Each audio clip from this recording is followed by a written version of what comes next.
नमस्कार, मैं हूँ आपकी होस्ट दीपमाला और आप देख रहे हैं दीपमाला एंटरटेनमेंट। आप लोग सभी देख रहे हैं कि बांग्लादेश में क्या हालात चल रहे हैं।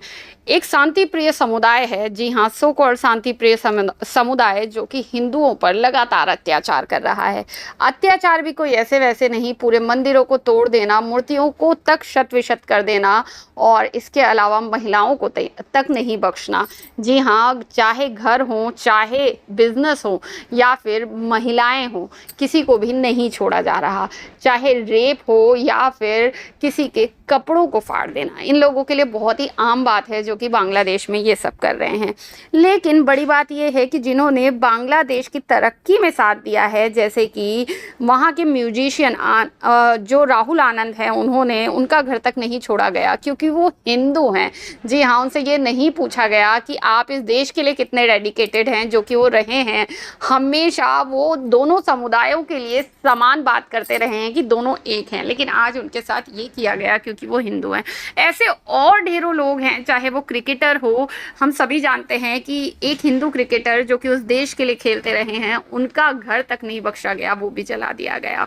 इसी तरह इस्कॉन मंदिर, जिन्होंने सालों साल बांग्लादेश की तरक्की में, विकास में अपना योगदान दिया है, यहाँ पर आप देख सकते हैं कि ईयर 1971 से लेकर आज तक जो है इतना ज़्यादा बांग्लादेश की तरक्की में इस्कॉन ने योगदान दिया है। कॉन्सर्ट किए गए हैं जब बांग्लादेश स्थापित हुआ और बांग्लादेश में बहुत ज़्यादा भुखमरी वाले हालात थे, तो बांग्लादेश के अंदर इस्कॉन मंदिर के जो लोग हैं वो विदेश जाकर कॉन्सर्ट करते थे। उनसे जो पैसा आता था, लाखों डॉलर, वो सभी बांग्लादेश को डोनेट करते थे और बांग्लादेश की तरक्की में लगाते थे।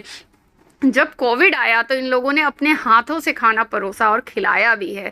जी हाँ, कोविड के दौरान इतने बुरे हालात थे। लेकिन आज आप मानसिकता देखिए बांग्लादेश के लोगों की कि वो सिर्फ कुछ बिस्तर, कुछ चंद कपड़े, कुछ दरवाजे, कुछ कुर्सी और कुछ बाल्टियां लूटने में लगे हैं। लेकिन उन्हें अपनी जो मानसिकता है वो दुनिया के सामने किस तरह से परोस रहे हैं वो नहीं दिखाई दे रहा। दुनिया के सामने उनकी छवि कैसी जा रही है ये नहीं दिखाई दे रहा।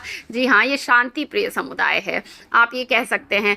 अब बात करते हैं हमारे उन बॉलीवुडियों की जो कि ऑल आइज इन गाजा तो कह सकते हैं, लेकिन ऑल आइज इन बांग्लादेश नहीं कह सकते, क्योंकि यहाँ पर अत्याचार हिंदुओं पे जो हो रहा है, और अगर बात हिंदुओं की कर दी तो लोग उनको देखेंगे नहीं, बायकॉट करेंगे। आप बड़े बड़े यूट्यूबर्स की भी बात ले लें तो बहुत सारे ऐसे यूट्यूबर्स हैं जिनकी एक लंबी तय लिस्ट है जो कि इस मुद्दे पर बोलने को ही तैयार नहीं हैं।